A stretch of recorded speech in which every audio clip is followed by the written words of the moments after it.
y nos asienten lo que estamos diciendo, porque ya nos vamos a meter en el tema, ¿no? Vamos a hablar de cómo evitar el rebote a la hora de hacer una dieta. Pero también quiero sumarte en esto que estamos hablando, ¿no? De que a veces uno lo escucha tanto que decís, bueno, son consejos que a veces los más grandes nos dan. Y no, creo que son consejos que tenemos que recontra tomarlos porque, ¿no? Estamos viviendo épocas muy duras y el conectar con uno nos salva, ¿no? Seguro. El tema es la energía positiva. En general todos tenemos energía positiva y de hecho a veces el ambiente deprime. Entonces tenemos que evitar que esa depresión nos ciegue y no entremos en el camino, digamos, del caño. El caño, nosotros decimos en psicología, la idea de que no podemos ver más allá de un foco. Pero gracias a Dios la gran mayoría de la gente es positiva. Y la búsqueda de, como vos decís, el verde, la salida, el trabajo, tener la mente ocupada. Sí, tenés vaivenes. Yo soy re positiva, pero no puedo negar que tengo vaivenes. O sea, digamos, Bueno, ¿me entendés? No existe, todos tenemos un flujo de sub y baja, sub y baja. Somos bipolares todos. Dice de sanos y locos todos tenemos un poco, digamos. Sí. Pero obviamente cuando se te va la mano para un lado, se te va la mano para otro, ahí está la patología. Pero en esa situación, bueno, el ambiente o la sociedad puede colaborar a favor y en contra. Estamos viviendo una situación muy crítica económica y la economía afecta mucho. Entonces, bueno, todo eso hay que tratar de buscarle la vuelta y estas alternativas económicas y agradables que se proponen son interesantes y este es el rol importante que están haciendo ustedes. Y que también sale de, che, vamos a cenar por ahí o juntémonos a comer en casa, que sí, es por ahí algo más económico o algo que buscamos, pero digo, salir a nutrirse, a ver un show, a ver cultura y demás, digo, estimula de otra forma el cerebro, ¿no? En vez de ir a comer a un lugar. Estimulación, exacto. La estimulación siempre es importante, hay que estar constantemente, lo que hay que evitar es aislarse. Claro. Evitar aislarse. Y hay mucho aislamiento y hay mucha soledad. Cada vez hay más soledad. Ay, sí. Lo decía María recién. De hecho, hay estudios que hablan, por ejemplo, de Buenos Aires, que es asombrosa la cantidad de gente que vive sola.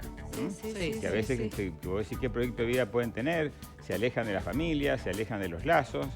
Y bueno, esos son elementos que hay que tener siempre en cuenta cuando hablamos de la salud psíquica, social, económica, cultural, que tenemos que tener todos. Y en la alimentación también pasa como un factor eso, cuando uno se siente mal, que dejas de comer, o lo contrario, que te comes todo, claro, ¿no? La angustia a veces... Siempre hay centros en el cerebro que son centros de gratificación, que nosotros tratamos de buscarlos.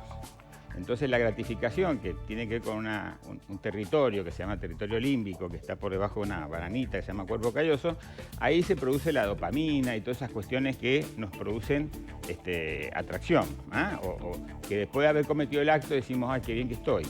Entonces ahí está la gratificación alimentaria, la gratificación social, laboral, deportiva. ¿Viste? Cuando inclusive hay chicos que vos decís, ¿cómo es posible que busquen tanto riesgo en el deporte? ¿No? Porque hay gente que disfruta andando en bicicleta y otros no disfrutan tirándose la bicicleta a un precipicio y seguir. Bueno, ahí tiene que ver con esa cuestión de la dopamina y es muy interesante porque hoy el cerebro cada vez está más estudiado y se está viendo cómo esas regulaciones se pueden interferir o no.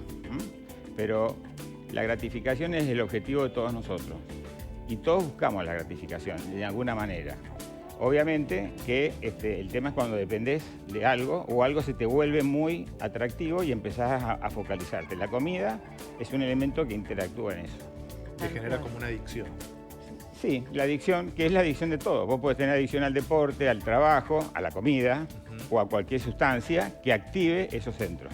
¿Y qué pasa cuando en la comida también de alguna forma se transforma en una obsesión también en estas épocas de primavera-verano? Para la famosa llegar al verano y esta cosa que estaría bueno sacarlo para poder hablar de hábitos y de salud, ¿no? Entonces lo otro se da por añadidura, que estaría bueno. Esto de bajar mucho de peso y de repente después volver a subir el doble por un montón de situaciones, ¿no? Este efecto rebote que es tan complicado y que tiene también un cachetazo emocional, de frustración. ¿Cómo podemos hablar también de cambio de hábitos, ¿no? De hacer algo un poquito más profundo que llegar al verano? Bueno, ahí está el trabajo de la terapia médica. O sea, la obesidad dejó de ser una cuestión estrictamente nutricional. Es un tema psicológico y hoy te diría que es neuroendocrinológico. Y de hecho los avances nos están cada vez mostrando más que hay hormonas que no sabíamos hasta ahora que esas hormonas cumplían estos roles. En medicina estamos viviendo una bisagra genial desde el punto de vista científico con estos descubrimientos que han habido ahora. No somos conscientes de lo que está pasando desde el punto de vista del tratamiento y lo que significan los descubrimientos que han habido ahora. ¿Vos hablas de las inyecciones para bajar de peso? Por las hormonas, las inyecciones son las hormonas. Sí. Y esas hormonas están cumpliendo otros roles. Por ejemplo, ¿quién iba a pensar que una hormona que se descubrió hace 10 años, 15 años, que regula el hambre y pensamos primero en adelgazar al paciente con esa hormona? Con esa hormona ahora estamos viendo que se elevan los efectos inhibitorios del lóbulo frontal. Entonces, obviamente, el alcohólico se puede tratar con esta hormona. El jugador compulsivo se puede tratar con esta hormona. O sea, la El adicción comprador compulsivo. Es decir, mirá vos, una hormona que produce el intestino, que actúa en el cerebro y hay receptores neurológicos en el cerebro que lo autorregulan. Entonces, ¿qué tiene que ver esto con la dieta? O sea, viste que por ahí uno confunde. Palabra fea esa Nosotros dieta. veníamos en una época, la obesidad pensá que viene con más de 40 años donde nosotros lo que hacíamos es hacer dietas. Y hemos vivido todas las dietas. Yo tengo más de 30 años de profesión y te puedo decir que las viví todas. Cuando Braginsky, Cormillot y Ravena empezaron con el primer grupo de Favarolo para tratar obesidad, donde estábamos con la dieta donde contábamos calorías. Qué horror eso. Entonces eran los conteos calóricos, venían en Estados Unidos unos libritos donde nosotros aprendíamos a contar calorías y si de golpe vos lo tocás a Cormillot, ahí nomás te cuenta calorías y sabe hacerlo porque es un expertise en contar calorías. Después apareció Atkins y descubrieron las que vos podías comer 6.000 calorías de proteínas y grasas y adelgazabas igual. O sea, se nos derrumbó el conteo calórico porque no pasaba por las calorías. Después, bueno, vino toda la onda de la insulina, entonces resulta que con la insulina empezamos a ver que era interesante comer muy seguido, las colaciones, y los volvíamos locos a los pacientes. Mira, tenés que desayunar cada 2 horas, que esto, que lo otro, y era todo porque obviamente había un fundamento científico que explicaba que podíamos adelgazar comiendo muy seguidito. Pero después los brasileros con el ayuno intermitente nos empiezan a demostrar que si vos pasás más de 18 horas sin comer, podés producir un estado cetogénico y podés adelgazar. Entonces, obviamente, se derrumba la teoría, digamos, de comer muy seguidito y viene ahora estas cuestiones que son genéticas, todo lo que es epigenética, los cambios genéticos y los mandatos genéticos que tenemos. Que esto es el gran tema de la obesidad hoy. Y estas hormonas que están empezando a aparecer, fíjate que hay una enfermedad que se llama lipedema. El lipedema es un sufrimiento brutal que tienen algunas mujeres, sobre todo mujeres, que empiezan a hacer un edema en las piernas. Son ginoideas que hacen unas colitas muy grandes y unos miembros inferiores, pero realmente con una gran retención, que parecen piernas muy hinchadas, que se llaman elefantiasis. Y por más que la tratés con drenaje linfático, con venotónico, no había solución. Son pacientes que realmente se inmovilizan y se invalidan por culpa de esto. Y el tirzepatide, que es una hormona que ahora va a salir dentro de un mes en Argentina, que ya viene hace un año en Brasil y en España, soluciona el proceso fibrótico del lipedema. Entonces es una solución y se abre un abanico para una cantidad enorme de mujeres que no tenían solución y vos veías caminando esas piernitas gordas que realmente eran más pesadas que el resto del cuerpo. Bueno, todas estas cosas están empezando a ponerse en boga y obviamente cae abajo el tema de la dieta y el tema de cómo encarar el. Vos dijiste algo muy importante, evitar la obsesión, evitar estar en lo que es el dietismo, evitar el que, viste que se dice dieta saludable y se obsesionan con dietas saludables y buscan inmediatamente esto es saludable, esto no es saludable y pierden la alegría de comer y pierden hasta el sentido de comer. Yo por lo menos en mi consultorio digo, miren, hay 3 tips que son muy valiosos porque generalmente las más exitosas son las que lo aplican. En primer lugar, no hay que pesarse. Cuando vos encarás un proceso de dieta, sacate la balanza de encima, porque no pasa por ahí y no es un objetivo. Porque la variación de peso en el día puede ser hasta de 2 kilos. Imagínate vos que si te empezás a pesar, y estás haciendo un gran esfuerzo y al otro día ves que tenés 1 kilo más o 2 kilos más, decís, pero ¿para qué carajo hice todo este esfuerzo si me engordé 2 días? Total. Y eso puede ser por las hormonas, porque el clima está seco, porque bueno, hay tantos factores que nos modifican eso. En segundo lugar, les pido que no hablen del tema, que saquen el enchufe, porque muchas pacientes que están encarando el tema de la obesidad están como haciendo dietismo y proponiendo la dieta. O sea, hacen la dieta, lo comentan a la familia, lo comentan Claro, acá. el tema Es el tema. Entonces, digo, desconectá eso, sacate de tu cerebro el tema, no hables, no dejes que nadie te interfiera, porque como sabemos que el hambre está en un territorio inconsciente. Es donde la psicología muchas veces trabaja, porque son donde vos palabras, gestos, recién vimos un comentario cuando la nenita esta, como el que está preparado para mediar, sabe que hay gestos, hay miradas que vos podés interferir en ese territorio, que es en el inconsciente, donde podés activar positivamente o negativamente, y todo eso puede interferir. La causa más importante de fracaso de dietas es lo que se llama la conspiración del entorno. Y en tercer lugar, que la comida sea una cuestión, una lata de arveja, un huevo, lo revolvés, lo comiste y te vas. O sea, dejá de perder tiempo en la cocina, esas que empiezan, que el pancito de nube, que el postrecito de coco. Claro, pero hay gente que le cuesta, no es fácil. Bueno, o otras personas que empiezan a incorporar pastillas también. Nadie dice que no. Y las pastillas, si están medicadas, son buenas. Porque vos pensás que hoy, cuando hablamos de hambre, el ser humano es como una balanza. Todos los animales tenemos una balanza. Es decir, tenemos hormonas que empiezan con una líder que se llama insulina, que la libera la cola del páncreas, y esa líder, con otras hormonas, la que produce el estómago, que es la grelina, la que produce el cerebro, dicen, bueno, vamos, activemos el mecanismo del apetito. Entonces se te prende la luz del estómago, se te prende la luz de la boca, del ojo, del oído, el cerebro se empieza a prender y tu cuerpo está obsesionado y disfrutando la comida, ¿de acuerdo? Cuando ya estás comiendo, empiezan a aparecer las otras hormonas que son muy importantes, que también la produce el páncreas, que la líder se llama glucagón, que junto con el GLP-1, GIP y leptina, empiezan a decir, bueno, ya está, es la saciedad.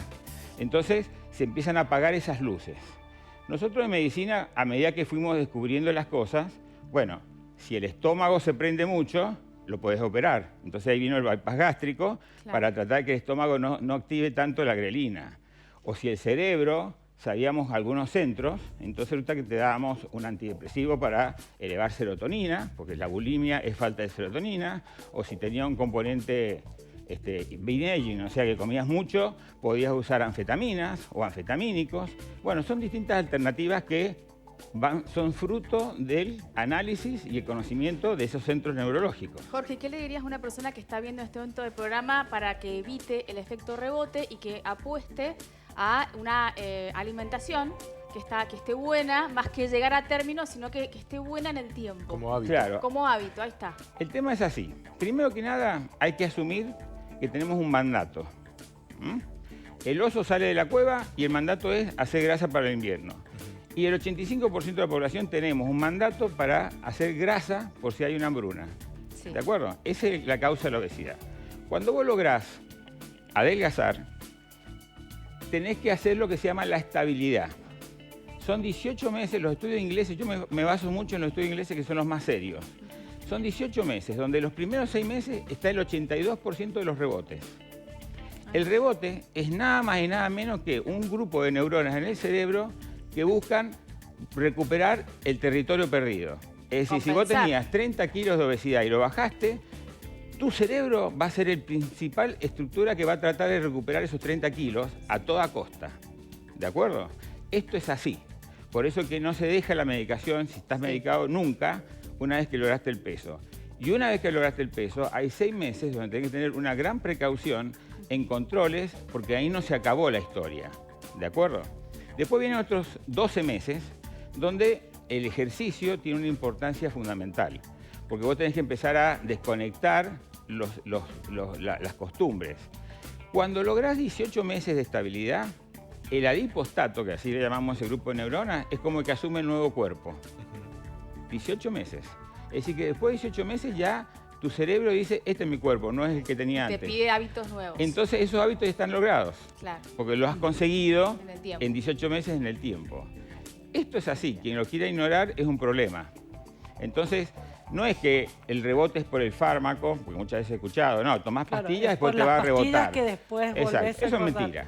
¿De acuerdo? No rebotas por las pastillas. Es porque no comprendiste o el médico no comprendió cuando te daba las pastillitas que eso tenía un límite. ¿De acuerdo? Y que después venía la estabilidad y que hay que hacerla. Son 6 meses de Claro. estabilidad donde hay que O trabajarlo sea, mucho. seguir el hábito sin esas pastillas sería, para Claro, no tener entonces, rebote. En esto, el mejor consejo que yo puedo dar es el siguiente. Si vos hiciste un tratamiento, adelgazaste y estás con un grupo de profesionales que saben del tema de obesidad, ellos te van a indicar cómo estabilizarte, pero tenés mucho cuidado en los 6 meses posteriores. ¿De acuerdo? Si pasaste los 6 meses es un gran paso. Y después vienen los otros pasos para lograr el famoso 18. 18 meses y ya lograr la estabilidad y evitar el rebote. Pero el rebote es un fenómeno fisiológico, es natural, es algo que es lógico que pase, porque pasa con el bypass, pasa con los medicamentos, pasa con la dieta psicológica, pasa con el haber estado nutricionista, porque en realidad tu cerebro manda. Y hoy estamos en una etapa muy interesante porque estamos viendo que hay hormonas que pueden colaborar para que eso no ocurra o sí ocurre. Así que en realidad, como siempre dije, bueno, cada vez lo que se viene es mejor, los próximos días son los mejores, en todo sentido, y en la ciencia se abren una cantidad enorme de ventajas, así que nosotros cada vez vamos a tener más herramientas para trabajar esta patología. Que así sea, Jorge, lo esperamos Vale. ansiosos. Muchísimas Felicidades. gracias. Gracias, Doc. Gracias. Gracias, Jorge. Hasta el Gracias. jueves que viene.